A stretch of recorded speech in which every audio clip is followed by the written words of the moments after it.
That's 2 songs in one right there. See what I did? Seamlessly mended when we go. That's it for me. Who's up first? Is it Simon time? Let's make it welcome up here for Simon.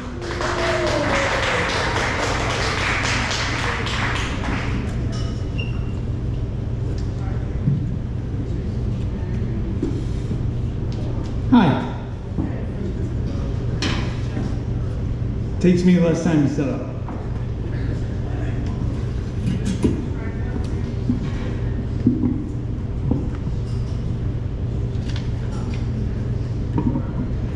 All right, I've gone first for the past couple of weeks, so I figured I might as well go first again, since nobody was signed up first. So I'm going to read 4 poems that I wrote last week, and then one that I read here before. So these first 4 are kind of short. They're from last week, and I typed them up today. These are the 4 that I wrote last week that were the best in my mind. So let me know what you think. These are really short. This first one is called Watchful. Watchful. Feeling that I'm being watched is surely a sign I am being watched, despite reality insisting otherwise. I am always on, whatever off means, despite reality frowning back at me from around the corner. So that was a really short poem. All right, the next one is called Sound of You. Do you still even think of me when I disappear from view? What do you still see when it is only you, alone with your imagination? Are we more than physical beings? I know we are mental, I think. When we sit before ourselves, words speak louder when they lie silent on the page. There can be no sound around the chatter in our own head, otherwise silence. All right. Continuing with last week, this one is called After Words. The things you say are released and fade as they softly echo around the room outside. I hear them over and again, more than once. Your words stay on me. Words follow our lead, to places uninvited. Your words stay with me, released unintended. The soul's slow release. And then the last one is called Beyond.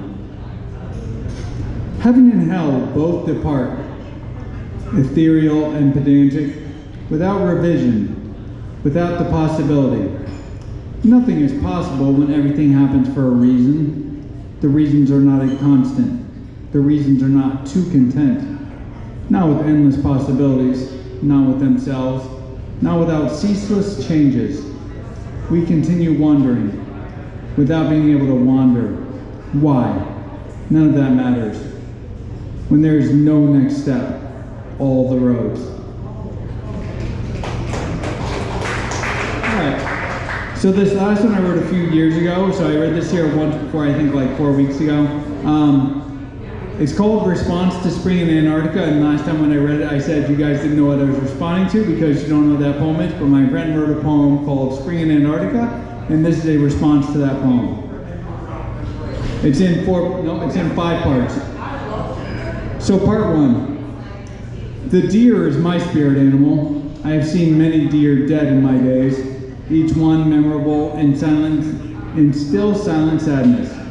One I never saw. After midnight, working overnight at a highway service station, a car, a white Camry, pulled in, thickly splattered crimson bumper to roof, with still warm blood of a doe.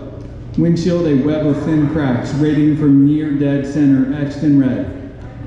The underhood components creaked as the driver eased the crumpled hulk to a stop.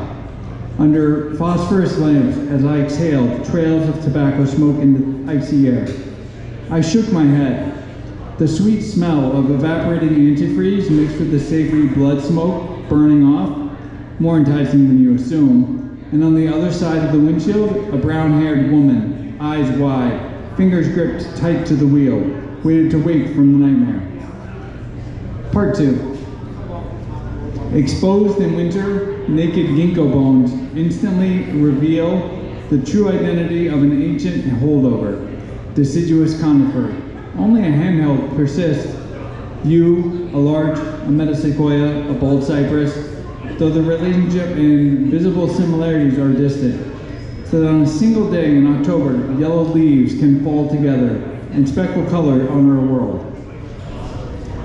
Part 3. My relationship with solitude is built on balancing desire and fear. For years, in my late 20s and early 30s, I would spend up to a week of winter on an island in Maine. An opportunity to be alone in the snow, in a tent, in a sleeping bag, alone. The appeal was the suffering. Physical suffering is not the same as the daily discomfort one feels living in the world that doesn't quite fit with the philosophy. But this chance to be closer to nature, albeit in a relative comfort of a synthetic down sack, put the struggles of modern life into perspective. Sometimes I would wake up to find animal prints in the snow outside my tent.